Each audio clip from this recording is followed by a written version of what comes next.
Good morning, good afternoon, and good evening, everybody. Thank you for tuning into another Supatease video. And in today's video, I'm going to be giving you some first look coverage of the Augmentation Evoker and what is going to be its possibilities for PvP. This is the first time that a specialization has been introduced to World of Warcraft, literally mid-expansion, and it's one that is of experimentation. It's going to bring an entirely different vibe. At the end of this video, you're going to have a good idea of what it's going to be able to accomplish, what's going to be powerful about it, and whether or not you should likely pick it as a specialization for yourself. Now, of course, the Augmentation Evoker is going to be a support class. It's going to be about buffing your allies and not so much about your own personal damage. So you should take that into account. Some of the main ways that it's going to be buffing its allies is something called Ebb and Might here on my action bar. We'll open up the talent tree to look at it more specifically. It's a 30-second cooldown, which will increase your 4 nearest allies' primary stat by 14% of your own and cause your eruption to deal 28% more damage for 10 seconds.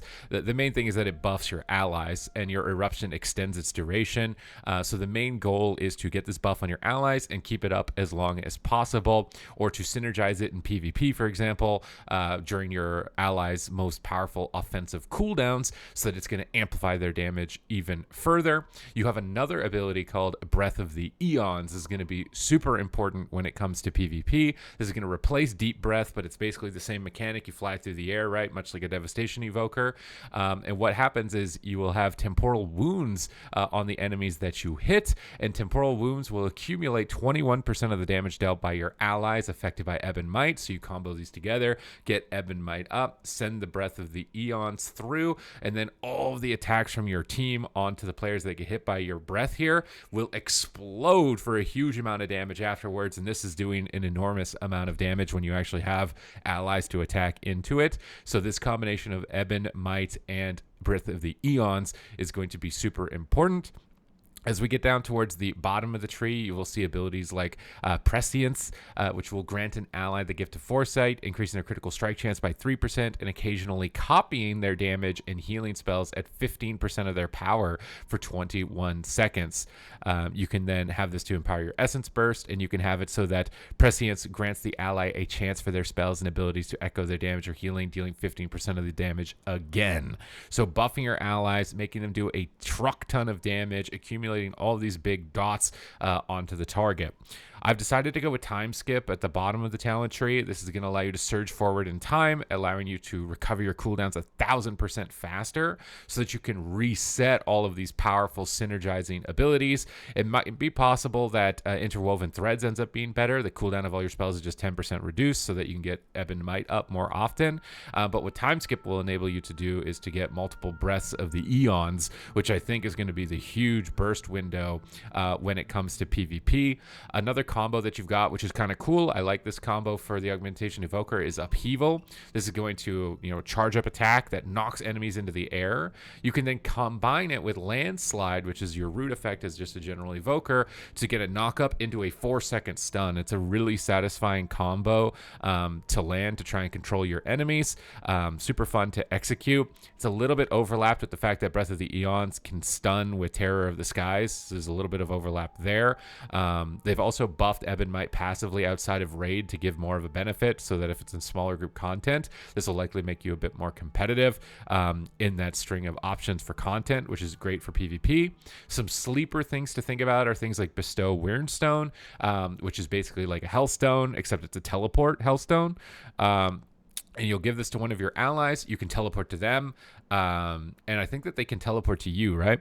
Conjure a pair of Wyrmstones, one for your target ally and one for yourself. Only one ally may bear your Wyrmstone at a time. A Wyrmstone can be activated by the bearer to transport them to the other Wyrmstone's location if they are within 100 yards. So a 100-yard teleport is going to be really cool.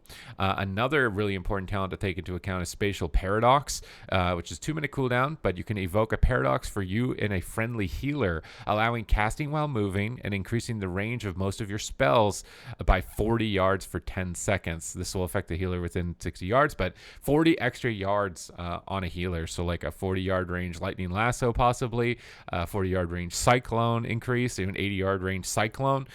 This could be really good for max ranging interrupts or enabling a healer to be more aggressive. It is on the longer side being a 2-minute cooldown. So take that into account. Maybe this one ends up falling off a bit as a result.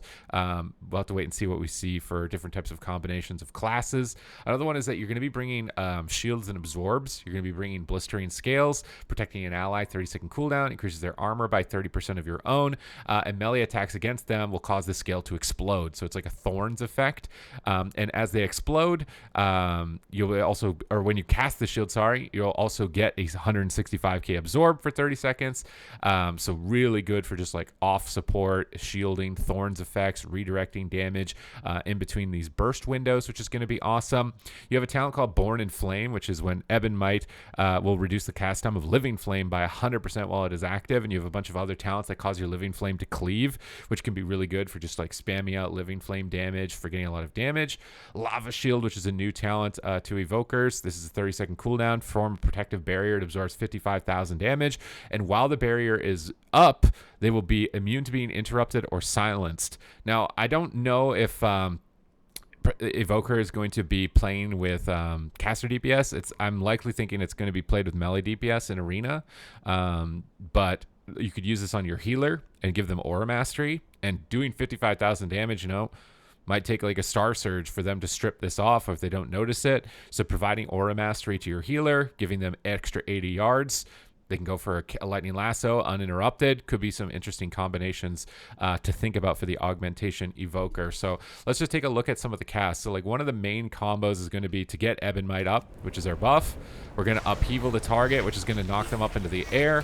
And then we would landslide combo them for a root. We could then go for a Breath of the Eons. And now with Ebon Might up, we could just mash instant living flames onto the target and just keep dumping instant living flames over and over and over and over and over and over during this burst window. We could eruption if we want to extend our Ebon Might, not to lose it.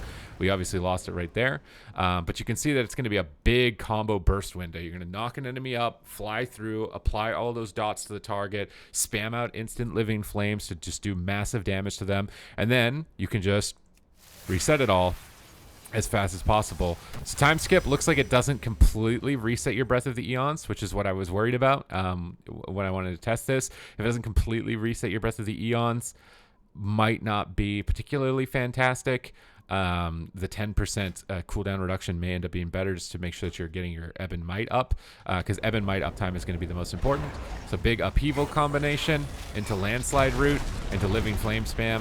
This is going to give us a ton of instant damage. If we want to extend our Ebon Might here, we can cast Eruption, get a few extra seconds of it on the clock for our allies to give them more intellect. If we've got other evoker spells as well, like Fire Breath.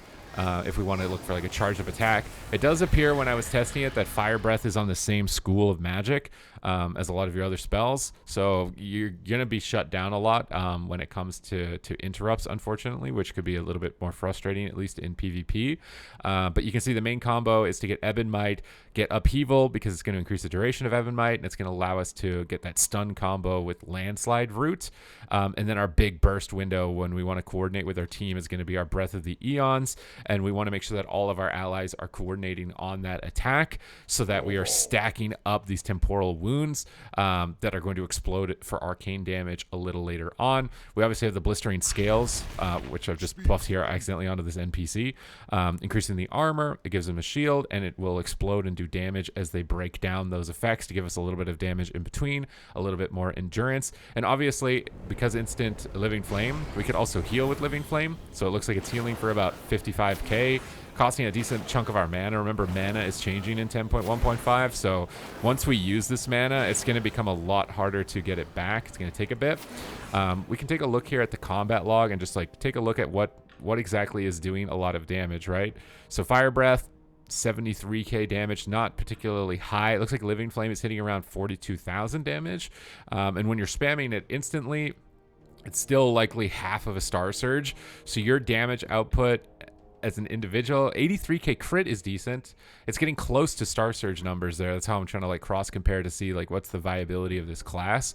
Around 42 to 53k damage, it looks like, during those bursts. That doesn't include the other abilities as well, like Upheaval. Like how much is Upheaval hitting? Let's buff ourselves up.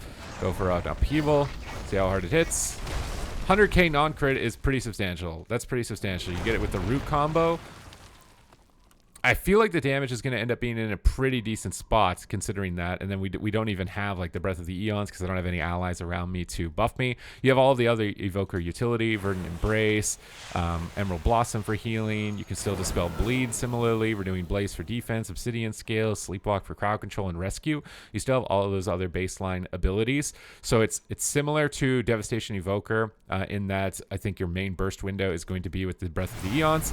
It's just instead of you one-shotting the target, it's going to be all of your teammates working together to one-shot the target instead. But these instant living flames are definitely, during the burst window like this, going to be really nasty to deal with. So what I'm expecting as far as like composition viability and what I was actually thinking of would be insane for something like this is obviously like a discipline priest healer, possibly buffing with Dark Archangel, buffing with Power Infusion to buff an ally, taking in something like a melee DPS that's got a lot of power, could even be a subtlety rogue, and buffing up a subtlety rogue, the shadowy duel with all these cooldowns and modifiers, and they just absolutely KO somebody. Would be entirely possible. Another one would be some type of prop paladin combination, at least in rank 3s, because prop paladins have abilities that cause targets to go immune to crowd control and immune to different effects. This with your shielding effects on top of that, and the damage amplification, Blessing of Summer. If you were playing, you could maybe run like almost like a triple DPS, you know, like a tank, Augmentation Evoker, and like a Fury Warrior, and they could maybe even play Death Wish, and you make the warrior go immune with Death Wish, you buff them up, you get this Eon Strike, and you're just going for like an mega amount of burst damage. Could be a cheesy type of combo to execute for them. So it seems like it's got decent damage. Overall, the fact that, you know, Living Flame is hitting close to around what a Star Surge hits for is pretty decent. Upheaval hits very hard. You can combine it with Landslide for that nice stun combo. I'm gonna have to experiment more with the talent trees towards the bottom, because there are other talents like Momentum Shift, which will cause Essence Bursts to give you intellect, 10% intellect. So it's possible that you could get more personal damage even if you wanted to go with this instead of the cooldown reduction to get more sustained damage outside of this window. As it stands right now, I think the cooldown reduction is likely better, just because Breath of the Eons is so much damage from your allies, from what I've seen and for what I've heard from other players. But it seems unique. It seems fun. Seems like it's gonna likely be having a strong position. We're gonna have to wait and see maybe on survivability. I haven't been able to get a Q pop just yet for this to see. I wanted to get like a skirmish to see what its survivability would be like with rogues attacking it and stuff like that. But with things like Lava Shield, which could also be used on yourself to make sure that you get your upheaval, because upheaval is a bit of a long channel, so making sure you get your upheaval, get your landslide root combo, so you get that knock up into stun, might be a good combo. And obviously with the blistering scales as well, like you've got like 300,000 absorbs every 30 seconds. You know, that's I think much higher absorbs than like a mage barrier, as just a comparison.